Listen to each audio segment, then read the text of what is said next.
3 beautiful women came to the cowboy, asking him to give them heirs that night. The silence, it seemed, was carved from stone. It lay like a heavy blanket over the valley, where the air hummed only with the heat and, occasionally, the lazy buzz of a solitary wasp. Over his half-century of life, Jedediah Jed Stone had learned to appreciate this hum, this silence. It was his faithful companion, as predictable as the sunrise and sunset. The Iron Creek Ranch was his world, his fortress, and his curse. He had built it with his own hands, wresting every piece of land from the merciless desert. He wasn't a hero from a tall tale, not a gunslinger or a sheriff who charged into barricades. He was a farmer, a man whose fate was forged in the smithy of sweat and calluses. Jed was tall and broad-shouldered, like an oak that had survived many storms. His face was weathered by the sun and winds, with wrinkles as deep as cracks in parched earth, converging at the corners of his light gray eyes. These eyes always remained clear. There was no hint of self-pity or despair in them. He wore old, faded jeans, a worn leather vest, and a wide-brimmed hat that had long since lost its color. His hands, calloused from work, were covered in a network of scars. Each testimony was like a page from his personal history. Solitary but not broken, he worked from dawn till dusk, and only an old, lame dog named Colt and a faithful horse named Ghost were his only companions. He was building a fence, hammering staples in a sweaty rhythm, when a sound alien to this silence disturbed his solitary world. It wasn't the sound of footsteps, nor the jingle of a bell on a cow's neck, but a quiet yet persistent tapping. He raised his head, squinting against the sun. In the shade of a sprawling cottonwood tree, right by the gate, stood 3 women. They didn't resemble any he had seen in the nearest town or in the wagons passing on the rough trail. Their outfits, though simple in cut, were made of fabric that had seen neither dust nor dirt. They seemed like an oasis in the desert. The first, who stepped forward, was tall and slender, with the posture of a queen. Her raven black hair was pulled back in a tight bun, and her eyes, dark green like a spring leaf after rain, didn't blink. They stared at him with a cold, almost inhuman resolve. Her name was Alara. Beside her stood the second, Scylla. She was not much shorter, but her gait was soft, almost soundless. Her beauty was quiet and sad, like a melancholic melody. Her golden blonde hair fell on her shoulders in light waves, and her eyes, the color of a clear sky, seemed filled with an ancient, lingering sorrow. Her hands were thin and pale, and she held them folded across her chest, as if protecting herself from something. The third woman, Cora, was the youngest, and in her, one could sense the unrestrained energy of a wild Mustang. Her fiery red hair escaped from under her hat, and her brown eyes, full of fire, darted around. She was dressed in more practical pants and boots than her companions, but even in them, she looked as if she was ready to jump into a saddle and gallop away at any moment. Jedediah Stone? Alara's voice sounded like the rustling of dry leaves. There was neither a question nor a greeting in it, only an affirmation. Jed lowered his hammer. His muscles tensed. He didn't like uninvited guests. Depends on who's asking. Ma'am, we're not interested in that. We've come on a matter that brooks no delay, Alara said, approaching closer, her steps as confident as her tone. We've come to you to give us heirs. Jed froze, and only a light gust of wind stirred his hair. He didn't even blink. What? Mom, you didn't mishear, Alara continued, not taking her eyes off him. We need heirs. Tonight. We know you are the most suitable man for this. Your strength, your endurance. We've been watching you. Jedediah. Not a single muscle on Yet's face twitched, but inside, everything was in turmoil. His mind frantically searched for an explanation. Was this some crazy joke? A prank? Or had they simply gone mad from the heat and solitude? He knew that all sorts of things happened in these parts, but this defied all logic. Man, you seem to have the wrong address, he finally said, his voice as dull as a hammer strike on wood. I'm not a tavern, and I'm certainly not. We know who you are, Jedediah, Alara interrupted, and now there was a note of irritation in her voice. We know more about your life than you do. We know you've never been married. We know you have no children. And we know that you are the last of the Stone line who carries an ancient power that you yourself are unaware of. Jed gritted his teeth. This is not just nonsense. It's an insult. I don't know where you're from, but you're lost. You'd better leave before I start asking questions you won't like. He rested his hand on the handle of the revolver hanging from his belt, his gesture so natural it required no extra movement. Scylla took a step forward, and her voice, quiet and melodic, was unexpected. "Please, Jed, don't. We don't want to cause harm. We just need your help. Our line is dying out. We are the last three, and we can save it if we get heirs from a man with pure, ancient blood, like yours." Jed sneered. "Pure blood, ancient power. You girls have been reading too many Indian folk tales." "They're not folk tales," Cora exclaimed with fervor, her eyes gleaming. "Why do you think your ranch prospers and others perish from drought? Why is your livestock always healthy and your crops free from pests? It's not luck. It's the power of your blood that we see." Her words hit home. It was strange. Jed had always thought it was the result of his hellish work. He had never believed in superstitions, but for some reason, it had always been this way. His ranch had always remained an island of fertility in an ocean of drought. However, he didn't show that their words had struck a nerve. "Even if that's the case," he said, crossing his arms over his chest, "it's my life, my choice, and I'm not going to give my life, my strength, my genes to someone I don't know who shows up in the middle of the day with an insane request." "This isn't a choice, Jedediah," Alara said, and now there was a real threat in her voice. "It's your destiny. Either you help us voluntarily, or we will take what we need. But we prefer to avoid conflict." Jed narrowed his eyes. His gaze swept over each of the women, trying to find a weak point, some trick. He was experienced at judging people. These women were not ordinary swindlers. They were too self-assured, too calm. He felt a shiver run down his spine, but it wasn't fear, but rather an instinctive understanding that he had encountered something unknown. He looked at them, at their perfect, dust-free beauty. "Fine," he said, his voice quiet, but with a steely hardness. "I won't decide anything now. I don't trust a single word you've said, but I'll give you a chance to prove your truthfulness. If you're really as strong and special as you say, you can do this." Alara nodded silently, awaiting his condition. 5 miles from here, in a canyon called Snake's Bite, lives a bandit. His name is Crow. His gang robs and kills. If you can recover the gold they took from the people of Red Creek Town and return it without resorting to violence, then I'll consider your offer. But if you fail, or even worse, get hurt, I'll forget you ever existed." A slight look of surprise appeared on Alara's face, but she quickly composed herself. "We have no need for that. Our goals are not related to revenge or justice." "Maybe so, but for me, it's a test," Jed replied, not backing down. "Show me you can do something besides telling stories. And if you succeed, maybe I'll believe there's a grain of truth in those tales." Cora angrily clenched her fists. "This is insane," she hissed, but Alara just smiled faintly. "We will return to you with the gold, Jed Stone," she said, and a note in her voice made a stronger chill run down Yet's spine. It was not a threat, but a promise. "But you must understand that this is only the first step towards your new life." The 3 women turned, their silhouettes dissolving in the scorching haze, leaving behind only a faint scent of flowers that couldn't possibly belong to this dry, dusty land. Jed watched them, unable to tear his gaze away, until they became 3 black dots on the horizon. He stood there, motionless, until the sun hid behind the mountains, plunging the valley into shadows. His world, which a few hours ago had been simple and clear, now seemed full of mysteries, and he wasn't sure if he was ready for them.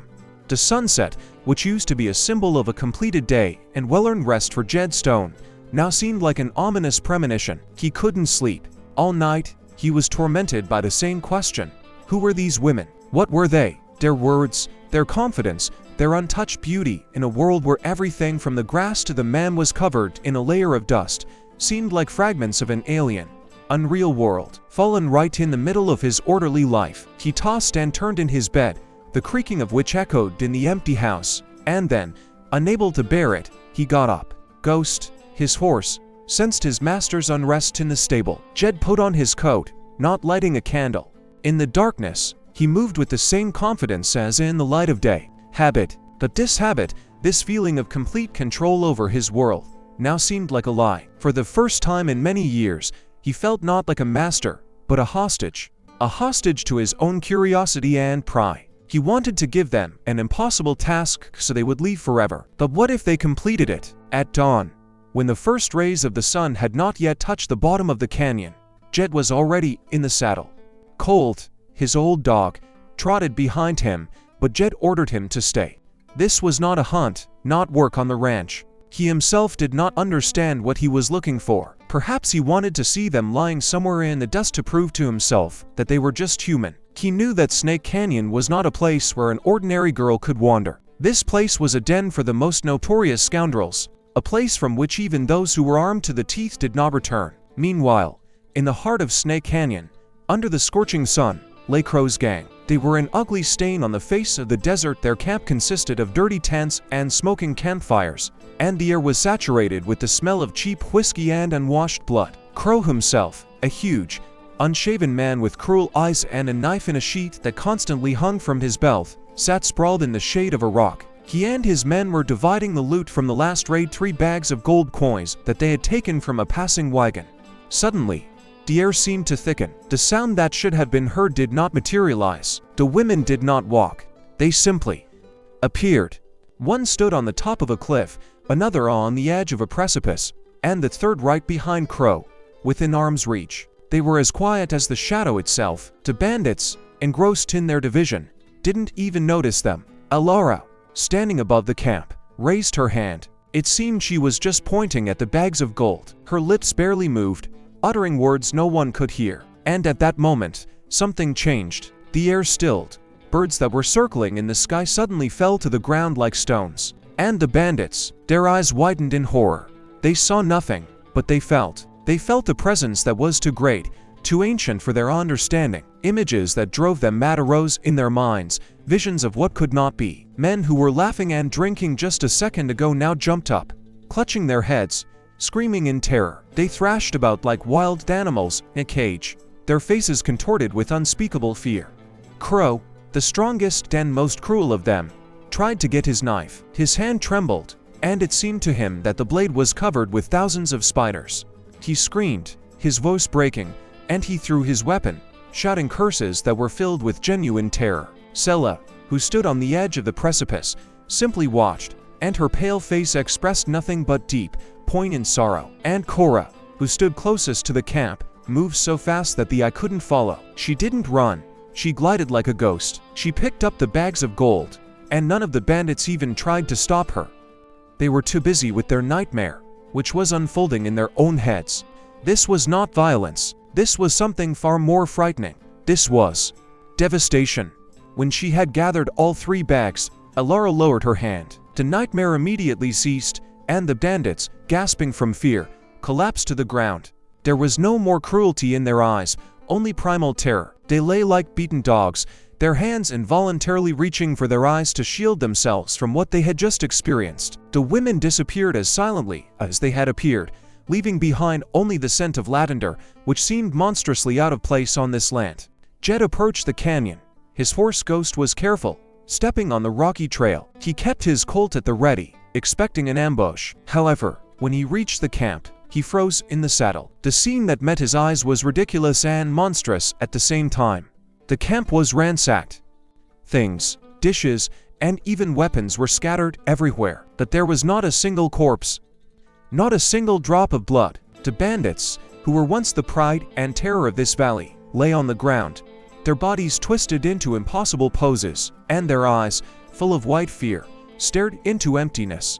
Jed dismounted, carefully walking through the camp. He had witnessed many shootouts. In them, there was always the smell of gunpowder, blood, and death. Here, there was only the smell of lavender and fear. There were no signs of a struggle. It seemed they all went mad at once. He knelt over one of the bandits, Crow. Crow's eyes were wide open, and there was nothing but emptiness in them. His mind was broken. It seemed that he had seen something so terrible that his soul simply left his body. The gold. It's gone, Jed whispered, standing up. The bags he had seen on the wagon, where they were robbed, were empty. He didn't know why he was so sure it was them, but he was. This was not a robbery, it was something else. Something that was beyond the power of an ordinary man. Just as he was about to leave, his gaze fell on something lying on the dusty ground near a burnt-out campfire. It was a small figurine, carved from some unknown wood. It looked like a woman, but her facial features were pointed, almost bird-like, and in her hands, she held something that looked like a miniature, but just as sinister, bag as the ones that had been here. It was not just a symbol, it was a message. Their message. Jed picked up the figurine. The wood felt smooth and warm. He looked at it, then at the bandits lying on the ground. He suddenly realized that he had not just given them a task, he had witnessed the world he knew fall apart. These women were not human. They were some kind of mystical phenomenon, and they would return. He looked to the east, where the three figures had disappeared.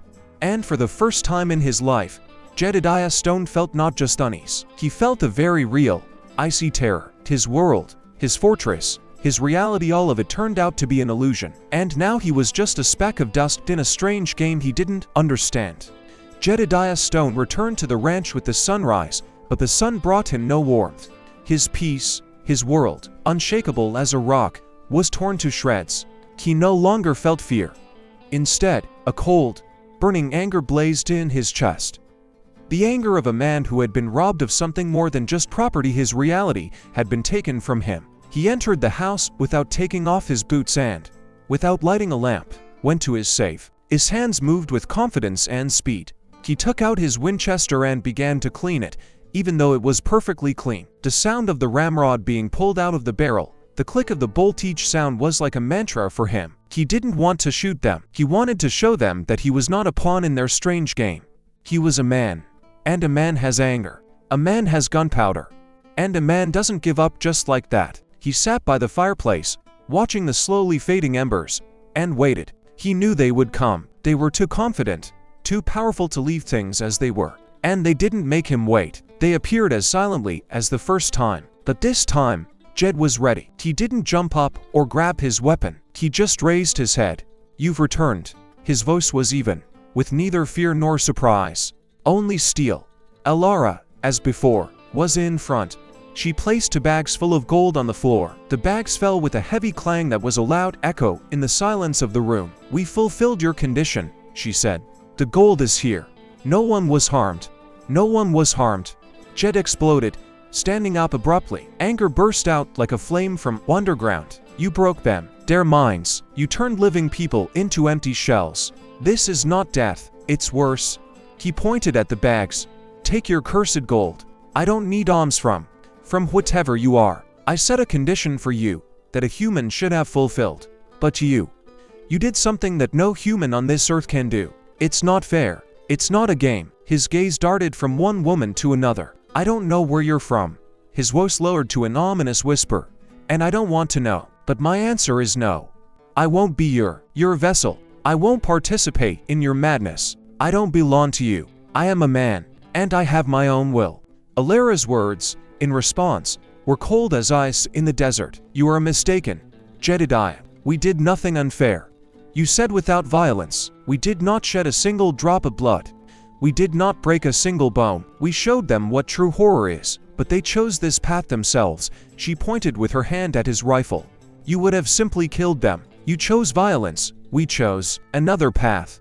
Her words wounded more than a bullet. "Your test was not for us, Jedediah. It was for you. It was needed to show you the measure of a man, how willing he is to be blind, how attached he is to his habitual notions. We are not just looking for power. We are looking for someone in whom this power sleeps." Alara took a step forward. Jed tensed, ready to spring, but she didn't look like an enemy. She looked like a teacher. "Do you feel this rage that seethes in your chest? It didn't appear for no reason. This is the power we spoke of. Your hidden power. We left you not just gold, but something else. We awakened it. Now you can't get rid of it.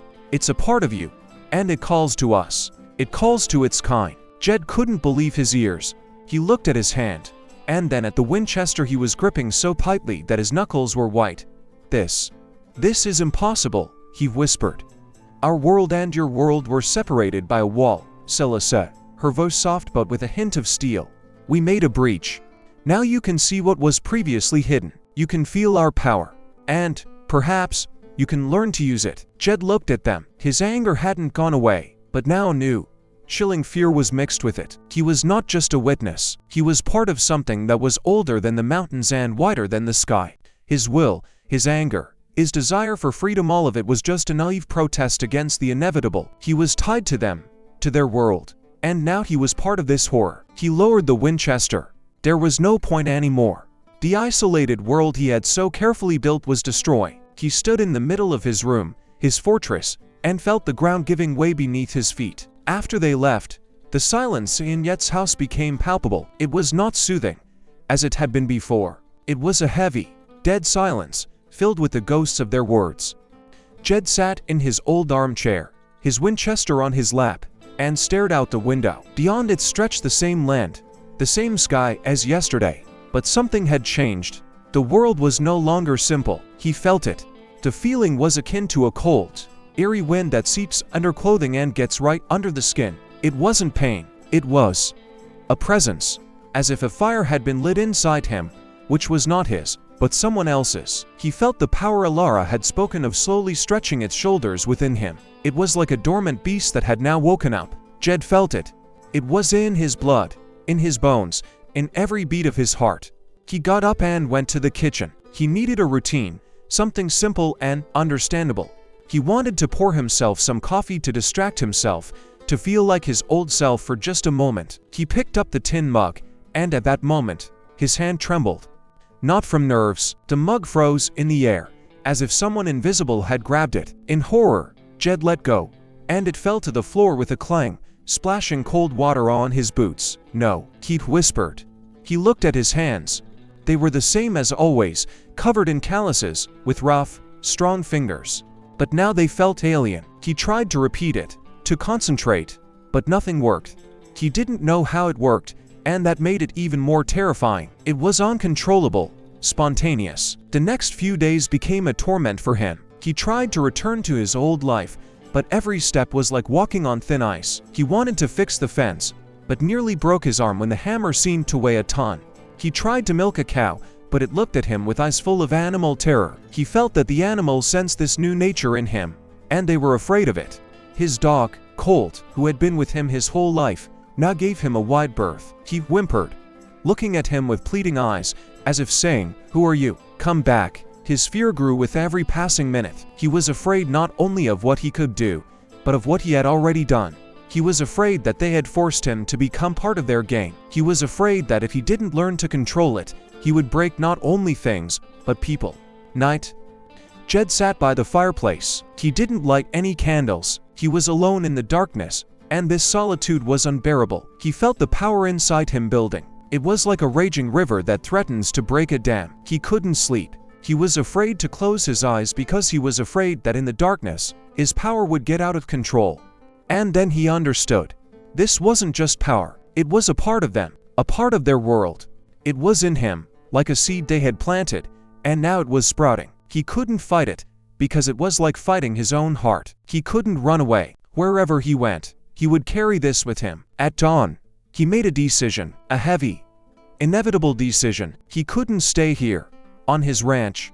It was no longer his home. It was just a memory of a life that no longer existed. He couldn't stay because he was afraid that sooner or later, he would harm Colt or someone else. He saddled Ghost, taking only the essentials with him: his money, his Winchester, water. He took nothing that connected him to the past. He looked at his house, at his land, at the hills he had known since childhood.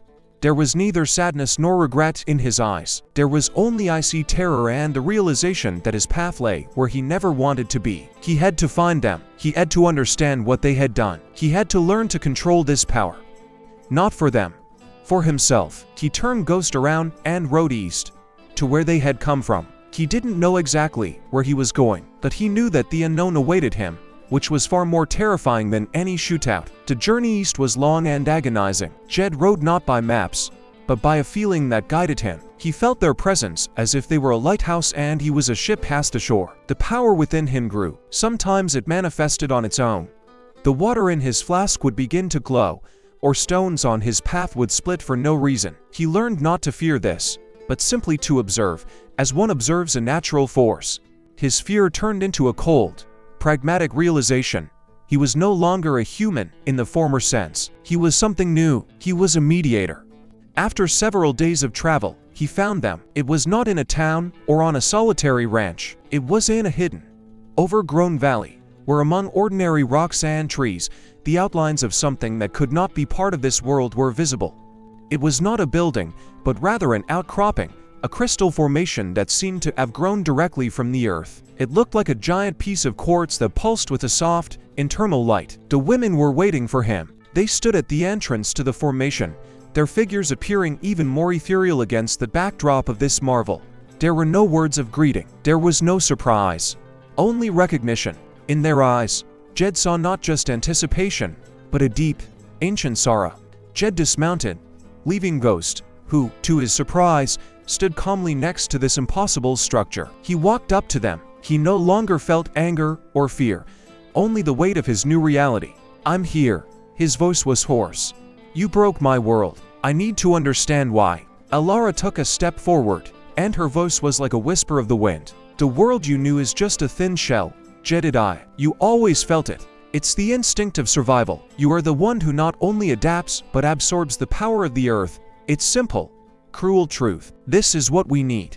She held out her hand, and a faint, shimmering light glowed in it. "We are not just people, Jedediah. We are part of a constellation, a fading light. Our world, it is dying. Our bodies have become too ephemeral, too fragile to carry our essence. We are looking for a place where we can be reborn." Sela's words, who stood behind Alara, sounded like an echo.